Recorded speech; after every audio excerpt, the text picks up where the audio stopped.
ფაქტია, რომ ხალხი ძალიან კარგად ხვდება, რომ ლევან ხაბეიშვილი შეშინებულმა რუსმა ოლიგარქმა ბიძინა ივანიშვილმა დაიჭირა 4 ოქტომბრის მოახლოებულ ხალხმრავალ მასშტაბურ ღონისძიებასთან დაკავშირებით, რომ მას ძალიან ეშინია 4 ოქტომბრის ძალიან ეშინია დროშების რევოლუციის. ლევანი იყო აი ამ დიდი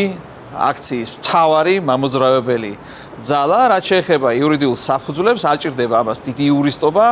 რომ მიხვდე, რომ არანაირი საერთო ამბრალს არ აქვს არც სამართალთან, არც სამართლიანობასთან, მით უმეტეს არც დანაშაულთან, ამიტომ ძალიან მალე ლევანი იქნება თავისუფალი და ყველა ის ადამიანი, ვინც ეს სამარცხვინო ბრალი შეკერა, თავად წარდგება ოღონდ სამართლიანი მართლმსაჯულების წინაშე. რაც შეეხება პაპუაშვილის, შალვა პაპუაშვილის განცხადებას იმუქრება 4 ოქტომბერთან დაკავშირებით და ამბობს, რომ ახალი მინისტრი აუცილებლად გასცემს პასუხს და თუ რაიმე წაცდენა იქნება, ვალეულობა იქნება დასავლეთის. ეს რას ნიშნავს? მათ ძალიან კარგად იციან, რომ 4 ოქტომბერს იქნება ძალიან ბევრი ხალხი, რომელიც ემზადება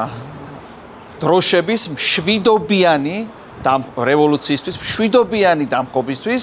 და შეშინებულ შალვა პაპუაშვილს და მის